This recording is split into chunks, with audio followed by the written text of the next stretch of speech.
Student कैसे हैं आप सब। आई होप आप सब ठीक होंगे। आप देख रहे हैं नंबर वन स्टडी चैनल। तो स्टूडेंट आज की इस वीडियो में हम कवर करने वाले हैं रीजनिंग से रिलेटेड टॉप 30 क्वेश्चंस जो कि आपके आने वाले सभी कॉम्पिटिटिव एग्जाम्स के लिए बहुत ही ज़्यादा नॉलेजेबल और हेल्पफुल रहने वाले हैं। ऑफिशियली ये एक प्रैक्टिस सेट होने वाला है, तो वीडियो को अंत तक जरूर से देखिएगा और चैनल पे नए हैं तो चैनल को सब्सक्राइब करके बेल आइकन आवश्यक रूप से प्रेस कर दीजिएगा ताकि आप ऐसे ही नॉलेजेबल वीडियो भविष्य में देखते रहें। तो पहला प्रश्न आप देख पा रहे होंगे जो कि संख्या और श्रृंखला से रिलेटेड रहने वाला है।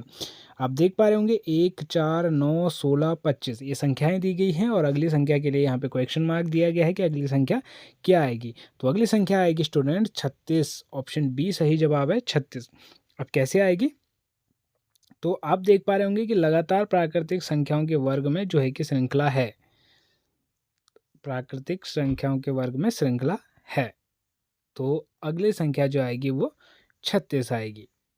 तो आई होप आप समझ गए होंगे, बाकी आप व्याख्या भी यहाँ पे देख सकते हैं।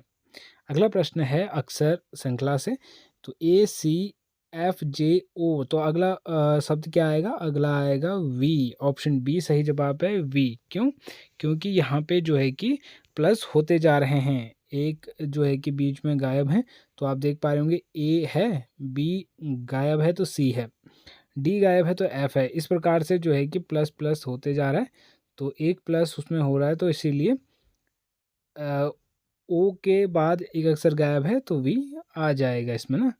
तो अगला जो प्रश्न है स्टूडेंट, अगला है संख्या और श्रृंखला से। तो 9, 3, 9, 27, 81, अगला शब्द क्या आएगा, तो अगला आएगा 243। ऑप्शन बी आपका सही जवाब हो जाएगा 243। क्यों आएगा? क्योंकि यहाँ पे भी संख्याओं के इसमें गुणनफल श्रृंखला है। क्या है? गुणनफल। अगला प्रश्न है अक्षर श्रृंखला से ही ये प्रश्न है, जैसे कि आप इस प्रकार की नंबरिंग में आपके पास क्वेश्चन आएंगे जहाँ पे B2E लिखा रहेगा, D4G लिखा रहेगा, F61 लिखा रहेगा और यहाँ पे H8K लिखा रहेगा। अगला क्या आएगा आपको पूछा जाएगा, तो अगला क्या आएगा, अगला आएगा J10M। J10M। अब ऐसा क्यों आएगा J10M? क्योंकि पहला अक्षर जो है कि दो दो इसमें प्लस हो रहे हैं, तीसरा अक्षर प्लस दो प्लस हो रहे हैं। तो आप देख पा रहे होंगे H+2 J आ गया और यहाँ पे 8+2 K आ गया और यहाँ पे K+2 M आ गया। तो इस प्रकार से यहाँ पे आपका जो है कि संख्या आ जाएगी, ध्यान रहे। यानी कि दो दो इसमें प्लस हो रहे हैं। आई होप आप समझ गए होंगे कि H में 2 प्लस हो गए तो J आ गया, 8 में 2 प्लस हो गए 10 आ गया, K में 2 प्लस हो गए M आ गया। इस प्रकार से आपका ऑप्शन ए सही जवाब हो जाएगा J10M। आई होप आप समझ गए होंगे।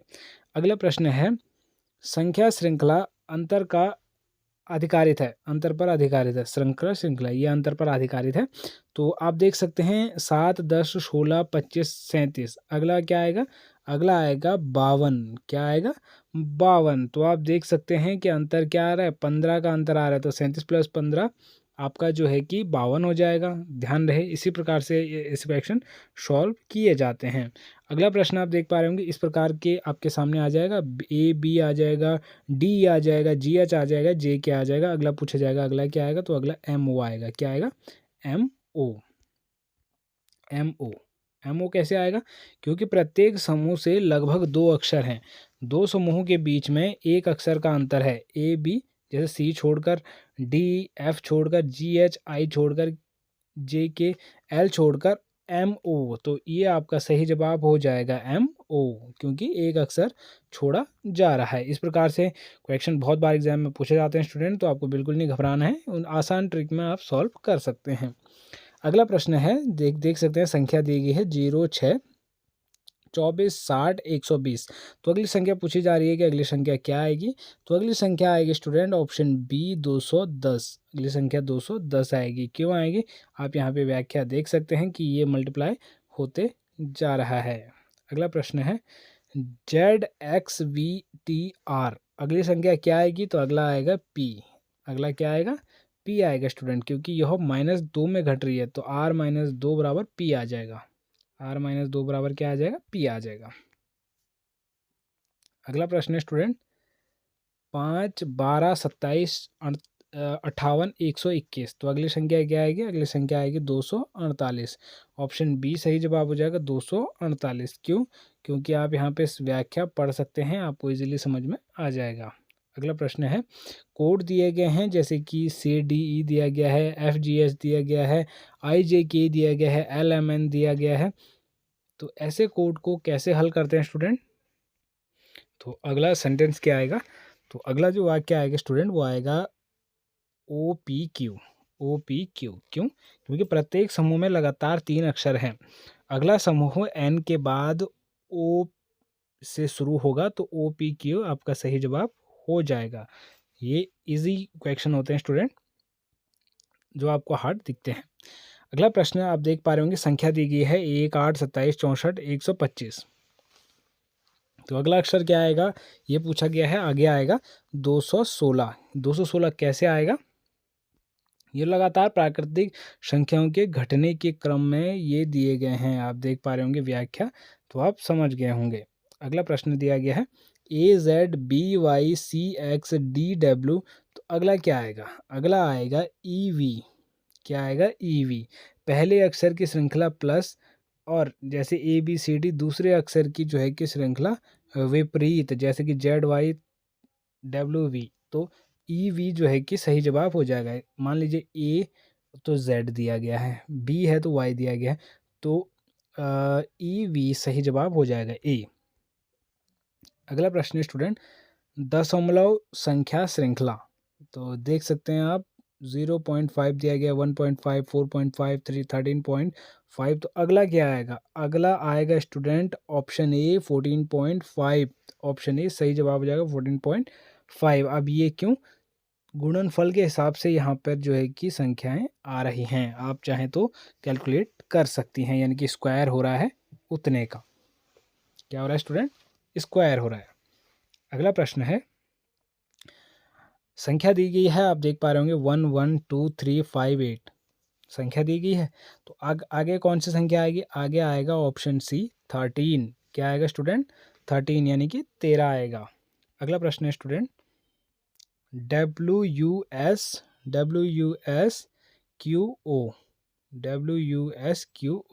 तो आगे क्या आएगा? तो आगे आएगा स्टूडेंट ऑप्शन ए M। क्या आएगा? M आएगा स्टूडेंट, सही जवाब हो जाएगा M। तो व्याख्या भी आप देख सकते हैं कि -2 जो है कि हो रहा है, तो O-2 बराबर M हो जाएगा स्टूडेंट। तो अगला प्रश्न है, ये अब दिशा और दूरी से प्रश्न आ चुके हैं स्टूडेंट, दिशा और दूरी से ध्यान रहे। तो अगला प्रश्न है, एक व्यक्ति 10 किमी उत्तर की ओर चलता है, फिर वह 6 किलोमीटर दक्षिण की ओर चलता है, अंत में वह 3 किलोमीटर पूर्व की ओर चलता है, वह अपने शुरुआती बिंदु से कितनी दूर तक चला और किस दिशा में है? तो आपका सही जवाब है स्टूडेंट 5 किलोमीटर चला और उत्तर पूर्व आपका सही जवाब हो जाएगा, उत्तर पूर्व दिशा में है। अब कैसे है? व्याख्या देख लेते हैं कि नेट उत्तर दिशा में जो है कि 10-4 किलोमीटर, पूर्व दिशा में 3 किलोमीटर, तो दूरी का आप ये पैमाना लगाएंगे तो आपका सही जवाब आ जाएगा। अगर समझ में ना आए तो आप एक बार दोबारा से प्रश्न को समझ सकते हैं। अगला प्रश्न है स्टूडेंट, रमेश पूर्व की ओर मुख करके खड़ा है, पूर्व की ओर मुख करके खड़ा है, इतना आपको समझ में आ गया। अब 90 डिग्री जो है कि सर्कल दक्षिण पूर्व मुड़ा है, फिर 135 डिग्री समवर्ती मुड़ा है, अब उसका मुख किस दिशा में है? तो उसका मुख होगा स्टूडेंट ऑप्शन ए उत्तर पूर्व में। ऑप्शन ए किस दिशा में? उत्तर पूर्व में। कैसे? तो आप यहाँ पे देख सकते हैं, आपको समझ में आ जाएगा, आप व्याख्या देख लीजिए। अगला प्रश्न है, आप दक्षिण की ओर चलना शुरू करते हैं और कुछ देर बाद आप दाएं मुड़ते हैं, फिर से दाएं मुड़ते हैं और अंत में बाएं मुड़ते हैं। अब आप किस दिशा में चल रहे हैं? किस दिशा में चल रहे हैं? तो मैं पूर्व दिशा में चल रहा हूँ। किस दिशा में चल रहा हूँ? पूर्व दिशा में। कैसे? तो आप व्याख्या समझेंगे तो आपको समझ में आ जाएगा। अगर मैं इस वीडियो में समझाऊंगा तो काफ़ी लंबी वीडियो होने वाली है। अगला प्रश्न है स्टूडेंट, सोहन अपने घर से 15 मीटर दक्षिण की ओर चलता है, फिर वह बाएं मुड़ता है और 20 मीटर चलता है। इसके बाद वह पूर्व की ओर 25 मीटर चलता है और अंत में बाएं मुड़कर 20 मीटर चलता है। वह अपने घर से कितनी दूर है? तो वह अपने घर से स्टूडेंट 10 मीटर दूर है। कितनी दूर है? 10 मीटर दूर। तो व्याख्या आप यहाँ पे समझ सकते हैं, व्याख्या में कैसे मैंने ये आंसर दिया है। अगला प्रश्न है, यदि दक्षिण पूर्व उत्तर हो जाता, यदि दक्षिण पूर्व उत्तर हो जाता तो उत्तर पूर्व पश्चिम हो जाता, और इस तरह से पश्चिम क्या होगा? तो पश्चिम होगा दक्षिण पूर्व। कैसे? आप यहाँ पे व्याख्या समझ सकते हैं, आपको समझ में आ जाएगा, यहाँ पे व्याख्या दी गई है। अगला प्रश्न है स्टूडेंट, ए बी का भाई है। ए बी का क्या है? भाई है। सी डी का पुत्र है। ए की माँ है, तो डी बी की पत्नी है। बी ए और सी किस प्रकार संबंधित हैं? तो ए और बी किस प्रकार से संबंधित है, एक बार दोबारा समझ लीजिए। ए जो है वो बी का भाई है, सी जो है डी का पुत्र है, और ई जो है कि ए की माँ है, तो डी बी की पत्नी है। ए सी से किस प्रकार संबंधित है? ए का सी से किस प्रकार से संबंध है ये बताना है। तो इसका संबंध है चाचा का, चाचा मामा। तो चाचा का ये होगा ऑप्शन बी। आप यहाँ पे व्याख्या भी समझ सकते हैं, आपको पता चल जाएगा। अगला प्रश्न यहाँ पे दिया गया स्टूडेंट, एक महिला की ओर इशारा करते हुए राजेश ने कहा, वह मेरे दादाजी के इकलौते बेटे की बेटी है। वह महिला राजेश से किस प्रकार संबंधित है? वह महिला राजेश से किस प्रकार संबंधित है? तो किस प्रकार संबंधित है? वो राजेश की बहन है। ऑप्शन बी आपका सही जवाब हो जाएगा, बहन है। कैसे है बहन? तो राजेश के दादाजी का इकलौता बेटा, यानी कि उसके पिता होंगे, और पिता की बेटी राजेश की बहन होगी, ध्यान रहे।